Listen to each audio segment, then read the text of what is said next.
Welcome to Small Arm Solutions. Today we're going to be talking about the Smith & Wesson M&P 15 Sport 2. Now, I've had a lot of questions in the past regarding my thoughts on the M&P and so forth. And the last time I had mentioned that they weren't noteworthy, and that probably was the wrong word to use because I think people misunderstood what I meant. Let me tell you what my intentions were by saying not noteworthy. They are standard M4 carbines. There's nothing enhanced about them. There's nothing that stands out about them over a standard mil-spec type M4 carbine. They are basic, they are simple, and they are durable and they're reliable. My noteworthy comment had nothing to do with their quality or anything. I would say the same thing about an Armalite type carbine or a Bushmaster type carbine or a DPMS standard carbine, which are basically stripped down basic M4 carbines. The Smith & Wesson M&P series is very popular. It's very it's very in use throughout the country for patrol carbines and whatnot. This is the first chance I've had to actually work with some of the M&P rifles. So we're going to be seeing a couple videos here, one on the M&P Sport 2, and we're also going to have one coming up on the M&P 10. The M&P 10 is pretty neat, so I'm looking forward to doing that one. But we're also going to be looking at a couple M&P pistols as well. The quality that you get with the Smith & Wesson M&Ps are excellent. They're up to par with anybody else, the top tiers in the industry for as far as the quality of their components. But the price point is pretty incredible. This has a suggested retail for around $700, but I've seen them for $640 and less at some of the local gun shops. So they're basically an excellent rifle to start with. That particular comment had nothing to do with its quality. The quality of the M&P rifles has been quite well. I know many people who own them. This is, however, the first time I've really had a chance to take a look at one. We're going to be having 3 or 4 videos on Smith & Wesson weapons. We have the M&P 15 here. We're going to have one on the M&P 10, a couple on some of the M&P pistols, and we're also going to be taking a look at their 29 Classic 44 Magnum. So the Smith & Wesson M&P 15 has been around for quite some time now. They have been massively pushed to the law enforcement market and offered to law enforcement at really, really good prices. The MSRP on these is around $700, $750. I've seen them in local gun shops for as low as $650, which really puts them in the affordability range, for somebody who doesn't have a lot of money to spend on one of these rifles. The other thing that's nice about these rifles too is it being a basic setup. It's a good building block. It's a good starting point. As you get your money together and as you get more educated, you can decide on what kind of handguard that you want. If you want a new handguard, you want a new muzzle device, you want a new stock, a new pistol grip, you want to add a trigger. This rifle here can just be built, it can just go up from here for as far as what you want to do with it. For somebody who wants to have a target rifle or a defense rifle that's a basic rifle, this is an excellent choice. It's not a lot of money. It's going to be durable, reliable. It's going to do everything that you want it to do. And again, for that same guy who wants to, get a rifle to start shooting, and then as time goes on and he gets some more money together, he can upgrade it. These are some of the great things about the Smith & Wesson offering of the rifles. They offer several different variations. Most of them, they have state compliant versions. They have this one, for instance, which is the Sport 2. They have one that's got a little less than this thing does on it, with the basic handguards and so forth. They have a competition type model with a longer barrel. They do offer a mid-length system, so they do offer several different variations in it. I chose this one just because it was basic. It was a basic M4, and some of the changes that it did have on it, I liked. So I think we're going to start with this. We're going to go from stock to muzzle, and we're going to go through the whole thing. The stock is a standard mil-spec type stock, 6 position, standard mil-spec receiver extension. The receiver extension nut is staked in place by hand. The receivers, upper and lower, are both 7075 T6 aircraft grade aluminum. Both the upper and lower receivers are hard-coat anodized, mil-spec black. Very well made, no machining marks whatsoever. You see you have the standard forward assist, ejection port cover, The bolt carrier group is a standard carrier, not a selective fire one. The bolt does have an MP mark on it, stating that it is magnetic particle and proof tested. The handguard itself I'm quite fond of. This is the Magpul Mo. This has more of an A1 type feel to it, being a little more triangular. It is also M-LOK. So as you can see the slots on here, these are on both sides as well as the bottom. So you can add flashlight, laser, vertical pistol grip, whatever you would like, you'd be able to put on there. Front sight base is basic. It's drilled and pinned in place, which you would expect from any kind of a military grade rifle. You do have a bayonet lug. This is a proper F-mark front sight base for use with the flat top upper receiver and the backup sights. The barrel itself is a 1 9 inch. It's a heavier profile. The barrel finish is what SIG refers to as armornite, which I think is a derivative of melanite. You have a standard A2 type flash suppressor or compensator. The barrel itself, as I said, is heavier. It has a 1 9 inch twist. Now, the 1 9 inch twist is ideal for this rifle. You're not going to be firing 77 grain ammunition out of it, but you'll be able to fire 55 grain through 69 grain perfect. It's really an ideal to last a little bit longer than a 1 in 7. But with a rifle like this, you're probably not going to want to fire the 77 grain ammunition anyway, so it's pretty irrelevant. Standard A2 pistol grip, which can be changed out. As you will see that the trigger guard itself is machined in. It's part of the lower receiver. It's not a removable component, which is definitely a good thing as well. You're avoiding an extra component. It is wider, enabling you to have gloved hands. The rifle does come with a Magpul Mo magazine. This rifle was test fired by me with several different magazines, some of the new SIG magazines and Daniel Defense. It's a typical AR. There's no issues with it whatsoever for as far as magazine compatibility.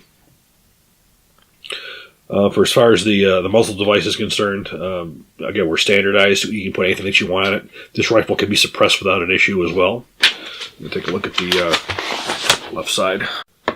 As you can see, we have a standard bolt catch, standard safety. Everything's pretty much basic as what you would see.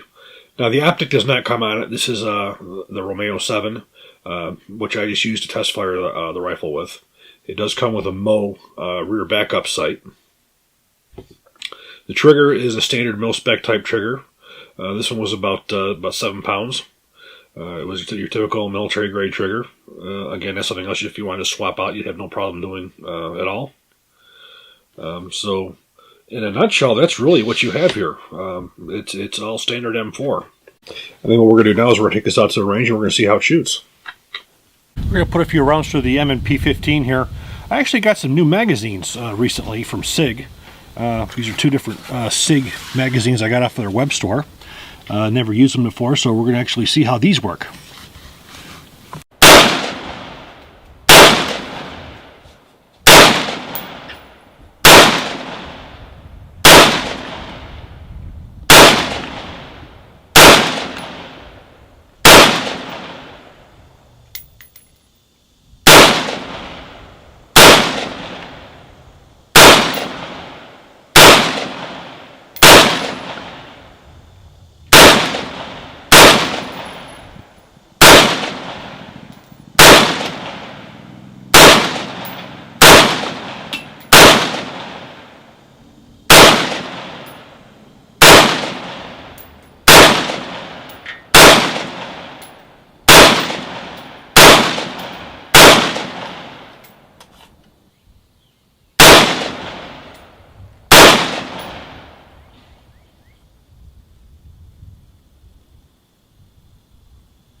The MP15 series is a very well made, very durable, reliable. It's what you would expect out of any M4 type carbine. I have nothing I can say bad about it. It performed flawlessly, accurate, reliable. It fed all the ammunition that I gave it. I think this is a great entry level rifle. With a price, again, the retail's around 700 something, and I see them for around 650 in a gun shop. I think this is an excellent starter rifle. Gives you everything that you need to get right into shooting. Now, law enforcement has seen quite a few of these as patrol carbines. As you may or may not know, law enforcement has gotten away from the shotguns in the squad cars for the most part over the last several years, due to the Hollywood bank incident and other incidences where the first responders were regular police officers instead of SWAT, who were unable. And at that time, with the shotguns, they were unable to secure certain type of situations until the SWAT team arrived, which was a big part of the push to go from shotguns to patrol carbines.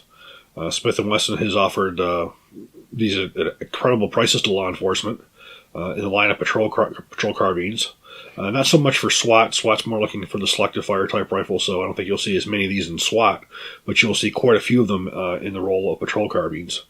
Not to mention with Smith & Wesson, with the heavy use of the M&P pistols throughout law enforcement as well. A lot of times when the police departments would buy those pistols, they would, Smith & Wesson would offer like sick prices, on these carbines for the, patrol carbines as well. And a lot of police departments would go for them for that, just for that reason alone, the sheer affordability of them. So, I think we have a solid carbine here. I definitely would recommend to anybody who's looking for a entry-level carbine. And if you have any questions or comments, please feel free to leave them for me in the comment sections. And I thank you guys for watching. I hope you enjoyed it. If you do, please click like, please subscribe, and even better, share. Thank you.